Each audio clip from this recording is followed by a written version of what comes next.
جوانی داره نه اینا رو که دیش خطا پر بدن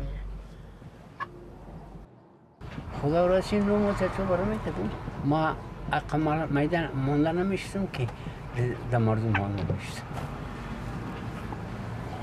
ضعیف شدیم ما بیخی بچه شدیم خلاً چون که من جان خود میگم که میعمل نفس من میبرم ما هیچ گفت دادن نمیتونم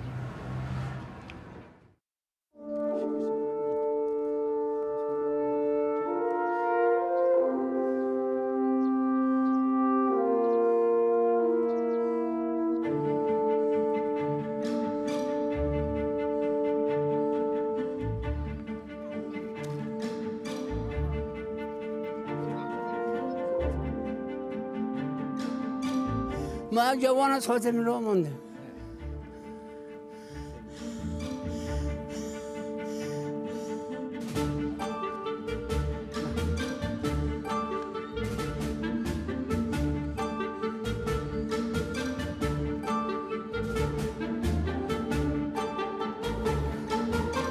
ما داخل خانه رسیدیم تشکر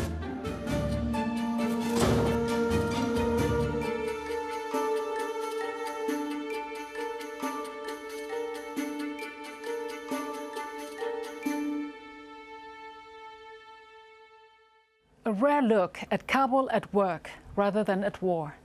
Thank you for watching, and I hope you'll join me again next time here on Witness.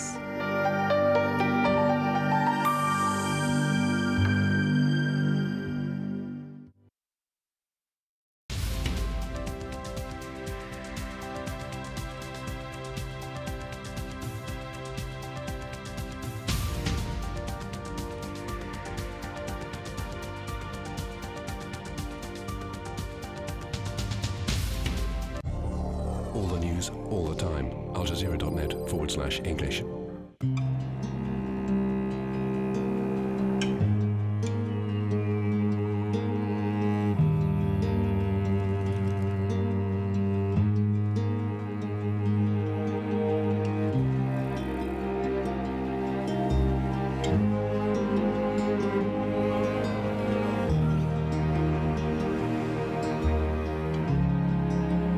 Bringing energy to life.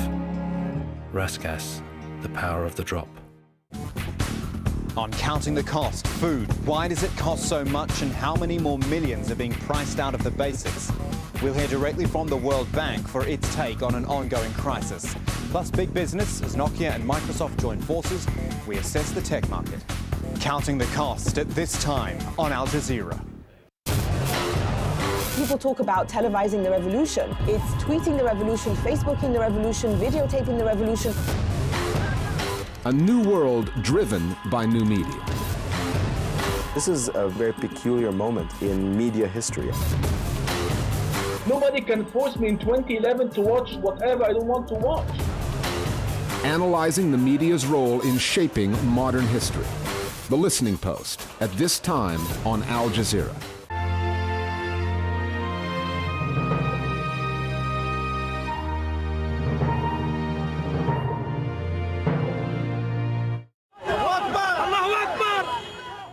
Celebrations in Benghazi as anti-government protesters claim to have control of the city. This as the son of the Libyan leader warns the country could plunge into civil war. We will be fighting each other and we'll be divided. Forget about the oil, forget about the gas, forget about, we will go into disarray, we will go into chaos.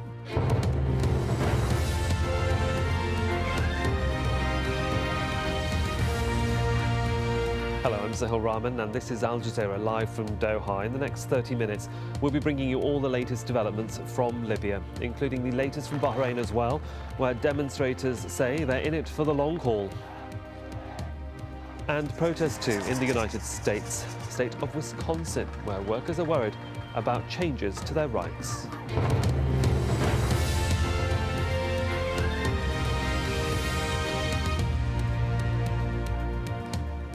Welcome to the programme. It's 6 a.m. in Libya, and people there are waking to the offer by their leader's son for talks to end almost a week of protests calling for Muammar Gaddafi to step down.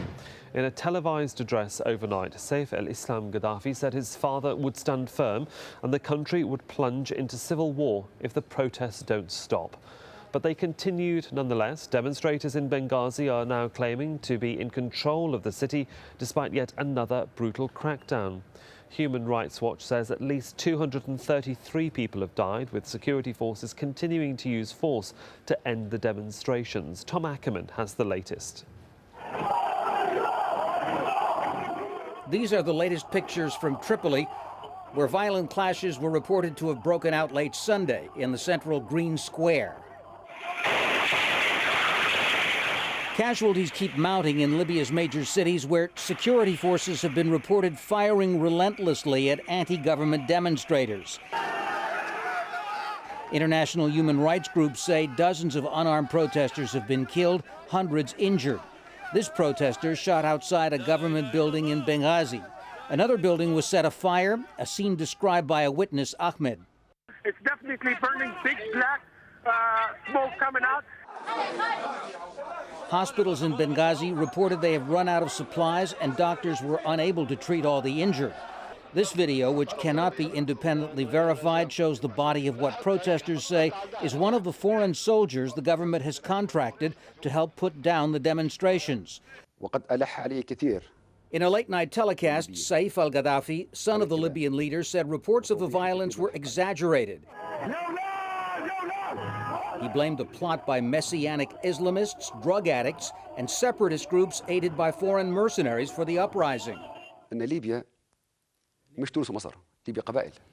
Libya is not like Egypt. It consists of tribes and clans. Is not societies with parties and so on. Is parties and clans. Everyone knows their area. Everyone knows their duties and obligations. Then this could cause civil war, or may get to the civil war, back to the civil war of 1937. Gaddafi promised to convene a national assembly within 48 hours to start working on a new constitution. Earlier, Libyan state television broadcast pictures of Muammar Gaddafi walking among cheering women and children on Saturday night. Gaddafi's son said his father will fight the protesters, quote, until the last man standing. And Saif Gaddafi claimed the army still stood behind his father, who has ruled Libya for more than 40 years. Tom Ackerman, Al Jazeera. Well, let's take a closer look at that address by Saif al-Islam Gaddafi made on national television. The leader Muammar Gaddafi is leading the battle, and we are with him. The armed forces are with him, and tens of thousands are coming to Tripoli in his support. We will not give up Libya. We will fight until the last man, woman, until the last bit of energy. We will not leave it. We will not leave our country to let AlJazeera laugh at us, Al-Arabiya or the BBC or any traitors who live abroad and laugh at it and laugh at us here in Libya. We will not allow that. Thousands of our people all over Libya are happy and ready to sacrifice for Libya with high morale, and I'm saying, our Libyan brothers, we are with you and we will not let you down. We will live and die in Libya.